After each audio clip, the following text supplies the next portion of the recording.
ভাবুন, একটা লোকসভা কেন্দ্রে 42,000 ভুতুড়ে ভোটার। নমস্কার, জয় হিন্দ, জয় ভারত, জয় শ্রীকৃষ্ণ। পশ্চিমবঙ্গে এসআর মানে স্পেশাল ইন্টেন্সিভ রিভিশন এখনো শুরু হয়নি, কিন্তু তার আগেই পশ্চিমবঙ্গে ভুয়ো ভোটার ধরা পড়া শুরু হয়ে গেছে। ইলেকশন কমিশন অফ ইন্ডিয়া বা পশ্চিমবঙ্গের যে চিফ ইলেকটোরাল অফিসার, তিনি পশ্চিমবঙ্গের বিগত ১ বছরে যে আ নতুন যত ভোটার যোগ হয়েছে বা এড হয়েছে, নতুন যাদের রেজিস্ট্রেশন হয়েছে, সেই লিস্ট পর্যালোচনা করতে শুরু করেছেন বা রিভিশন শুরু করেছেন, এবং তার মধ্যে প্রচুর ভুয়ো ভোটার ধরা পড়ছে, বেরোতে শুরু করেছে।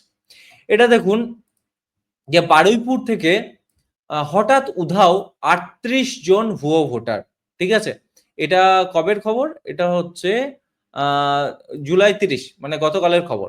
ঠিক আছে? বারুইপুর থেকে হঠাৎ উধাও ৩৮ জন ভুয়ো ভোটার। এখানে দেখতেই পাচ্ছেন যে মানে বারুইপুর পূর্ব বিধানসভা এলাকায় ৩৮ জন ভোটারের কোনো হদিস নেই। ঠিক আছে? আচ্ছা। এখানে আমরা দেখলাম যে এই খবরটা হচ্ছে গতকালের খবর। ৩১শে জুলাইয়ের খবর।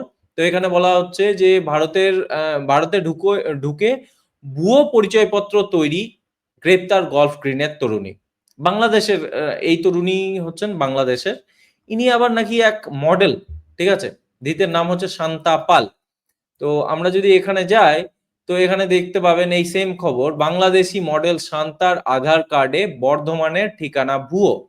কি বলছেন গ্রামবাসীরা? কেন একাধিক পাসপোর্ট? তো এখানে দেখুন বাংলাদেশি মডেল শান্তা পালের কাছে থেকে মিলেছে ভারতের আধার কার্ড, ভোটার কার্ড, একাধিক বাংলাদেশি পাসপোর্ট, এমনকি তার বর্ধমানের ঠিকানাও ভুয়ো বলে মানে জানা গেছে। এবং ২০২৩ সাল থেকে যাদবপুরের বিজয়গড়ে ফ্ল্যাট ভাড়া নিয়ে থাকছিলেন তিনি।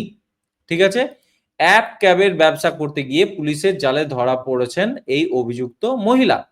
ওকে? তো সম্প্রতি আবার এই শান্তা ঠাকুরপুকুর থানাতে প্রতারণার অভিযোগও দায়ের করেছিলেন নাকি। ঠিক আছে? তো এখানে বলা হচ্ছে যে গল্ফগ্রিন থানা এলাকায় বিক্রমগড়ের একটি বাড়ির ৩ তলা ফ্ল্যাটে ভাড়া নিয়ে থাকতে শুরু করেন শান্তা। সেখানে রেশন কার্ডের কপি জমা দেয় সে। এবার দালাল চক্রের মাধ্যমে বিক্রমগড়ের ঠিকানায় ভুয়ো আধার কার্ড, ভোটার পরিচয়পত্র জোগাড় করে নেয়। তার ভিত্তিতে কিছুদিন আগে পাসপোর্টের আবেদনও করেছিল। ঠিক আছে? মানে শুধুমাত্র ভোটার বা ভোটিং লিস্টে এর নামই থাকছে না, ইলেকটোরাল লিস্টে যে নাম থাকছে তাই নয়। সেখান থেকে জাস্ট ১ম এ একটা আমরা দেখতে পেলাম যে একটা রেশন কার্ড বানিয়ে নিয়েছে। সেই রেশন কার্ডের থ্রুতে কোনো এক জায়গায় ভাড়া নিয়েছে জায়গা। সেই অ্যাড্রেসে আধার কার্ড, ভোটার কার্ড, মানে পুরো চক্র তো বানানোই আছে পশ্চিমবঙ্গের রুলিং পার্টির। তো সেখান থেকে সব পাসপোর্টও নাকি বানিয়ে নিয়েছে, এবং একাধিক পাসপোর্ট পাওয়া গেছে বাংলাদেশের। ঠিক আছে? আচ্ছা। ভুয়ো ভোটার ৩ ইআরও কে শো কজ। ঠিক আছে? এটা ২৯ এর খবর, মানে দুদিন আগের খবর। সো ভুয়ো ভোটার ৩ ইআরও, ইআরও মানে কি? Election revision sorry registrations officers. ঠিক আছে? যারা রেজিস্ট্রেশনস করে, যারা অফিসার মানে আ এরা হচ্ছে WBCS অফিসার। তো এরকম ৩ জনকে শো কজ করেছে কলকাতায়। কে? পশ্চিমবঙ্গের চিফ ইলেকশন অফিসার বা আমাদের মুখ্য নির্বাচন আধিকারিক। ঠিক আছে? আচ্ছা। এবার ইন্টারেস্টিং ব্যাপার-স্যাপার দেখুন, হিন্দুস্তান সমাচারের খবর, কাংসার গাংবিলে ভুয়ো ভোটারের অভিযোগ, তদন্তের দাবি। ঠিক আছে? দুর্গাপুর, গ্রামের বাসিন্দা আ এখানেই দেখাই। যে গ্রামের বাসিন্দার নাম নেই অথচ ভোটার তালিকায় নাম জ্বলজ্বল করছে। মানে ওখানকার বাসিন্দা নয়, কিন্তু ভোটার তালিকায় নাম আছে। কাংসার গাংবিল গ্রামে এমন ভুয়ো ভোটারের নাম উঠে আসায় উত্তাল স্থানীয় রাজনীতি। বিজেপির অভিযোগ, ভোটার তালিকায় এমন ৩ জনের নাম রয়েছে। এই সমস্ত ব্যাপার-স্যাপারের ডিটেইল আছে। তো এটা কোথায়? এটা দুর্গাপুর। আচ্ছা। এটা দেখুন, বারাসাতের কদম্বগাছিতে হদিস ভুয়ো ভোটারের। কবেকার খবর? ২৯ তারিখের খবর। ঠিক আছে? বারাসাতে তো থাকতেই পারে। একটু গেলেই তো পুরো মুসলিম অধ্যুষিত এলাকা শুরু হয়ে যাচ্ছে। তো বারাসাতেও পাওয়া যাচ্ছে। আচ্ছা। ২ দেশেই ভোটার কার্ড ধৃত। ৩০ তারিখের খবর, মানে ১ দিন ২ দিন আগের কথা। ২ দেশেই ভোটার কার্ড। কি? এখানে বলছে আহ দাঁড়ান। বাংলাদেশের সাতক্ষীরা থেকে এসে ভুয়ো ভোটার কার্ড তৈরি করে বসবাসের অভিযোগ ক্যানিং এর মধুখালী ভান্ডারীপাড়া থেকে বুধবার সকালে এই ব্যক্তিকে গ্রেপ্তার করা হয়েছে। তদন্তে জানা যায় যে 15-16 বছর ধরে ভারতে বসবাস করছিল আকবর আলী মোল্লা নামে এই ব্যক্তি।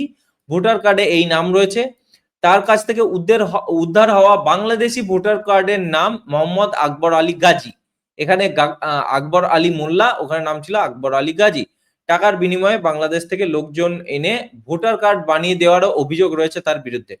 মানে সে শুধুমাত্র এখানে এসে থেকেছে বা এখানে মানে 15-16 বছর ধরে যে ভুয়ো ভোটার কার্ড বানিয়েছিল তাই নয়, বাংলাদেশ থেকে অনেক লোকজনকে নিয়ে এসছে, দিয়ে তাদেরকে ভুয়ো ভোটার কার্ড বানিয়ে দেওয়ার অভিযোগ আছে তার বিরুদ্ধে। ঠিক আছে, আচ্ছা, এটা আজকের খবর 1 August 2025। Fake birth certificate case, ভুয়ো ভোটার কার্ড সন্দেহে তদন্তে পুলিশ, রিপোর্ট তলব করলো নির্বাচন কমিশন। ঠিক আছে, তো তাহলে একের পর এক খবর দেখতে পাচ্ছি, এবং এই সমস্ত খবর যখন দেখছি তখন আমাদের এটা আপনাদেরকে না দেখালেই হয় না যে পশ্চিমবঙ্গের ভোটার তালিকায় বিস্তর অনিয়ম। চিঠি পাঠালেন রাজ্যের মুখ্য নির্বাচনী আধিকারিক। ঠিক আছে, তো উনি শুধুমাত্র 1% চেক করেছিলেন, মানে 1% যে নতুন ভোটার, আগের বছর যে নতুন ভোটার অ্যাড হয়েছিল তার 1% তালিকা স্যাম্পল চেক করেছিলেন, তার মধ্যে বিস্তর অনিয়ম দেখা গেছে। উনি শোকজ করেছেন ইআরওদেরকে। আচ্ছা, এই ব্যাপারে যখন আমরা কথা বলছি তখন এটাও আপনাদেরকে দেখানো উচিত। আচ্ছা, কি রকম ভাবে হয়েছে দেখুন। যে চাঁচলের ভোটার, মালদা জেলার চাঁচলের ভোটার তালিকাতে এটা ভোটার তালিকা। চাঁচলের এখানে দেখুন, আমি যেটা দেখাচ্ছি এখানে দেখানো হচ্ছে, এই নামটা দেখতে পাচ্ছেন মৌসুমী খাতুন। ঠিক আছে, তো মৌসুমী খাতুনের, আমি বুঝতে পারছি না আপনারা এটাকে জুম করলে বাড়বে কি? জুম করলে বাড়ছে না, জুম করলে বাড়ছে না।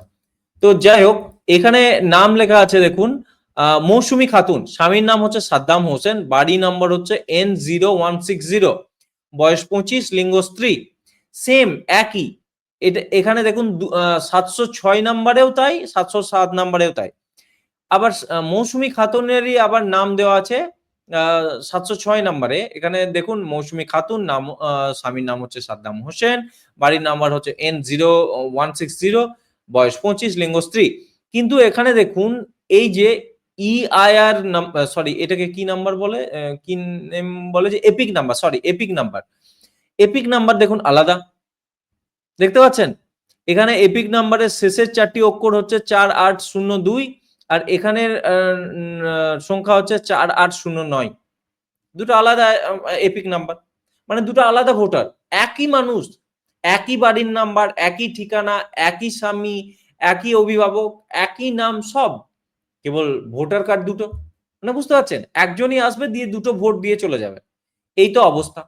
আচ্ছা, এই মালদার যখন এই ব্যাপার স্যাপারটা আমরা আপনাদেরকে দেখাচ্ছি, এটা মালদার চাঁচলের ঘটনা, তখন আপনাদেরকে এটা না দেখালেই হয় না যে একটা লোকসভা কেন্দ্রে 42,000 ভুতুরে ভোটার। ভাবুন, একটা লোকসভা কেন্দ্রে 42,000 ভুতুরে ভোটার। হ্যাঁ, প্রত্যেকেই নাকি বাংলাদেশি, চমকে ওঠার মতো সার্ভে রিপোর্ট। ভাবুন তাহলে, মানে এই যদি অবস্থা হয়, এবং যদি আমরা আপনাদেরকে ডিটেলে দেখাতে চাই তো তাহলে আপনারা দেখতে পারেন, বাট স্টিল আব্দুল জব্বার, আব্দুল খালেক, আব্দুল বারেক, আলাদাব হোসেন, আব্বাল আলী, আনো বেগম, আব্দুল হান্নান, এরা সকলেই চাঁচলের বাসিন্দা। অন্তত কাগজে কলমে সেটাই দেখা যাচ্ছে, যদিও তাদের অস্তিত্ব খুঁজে পাওয়া যায়নি। এরকম আরো অনেক নাম রয়েছে, এরা সকলেই সংখ্যালঘু। ব্যক্তি এক, কাগজ কলমে তাদের বাবার নামও এক, কিন্তু এপিক নম্বর আলাদা আলাদা। ঠিক এভাবেই একটি লোকসভা কেন্দ্রে প্রায় 42,000 ভুয়ো ভোটারের হদিশ মিলল। বুঝতে পারছেন? এবার আমি আর কি বলবো এই সম্পর্কে, আর আমার কোনো কিছু বলার নেই।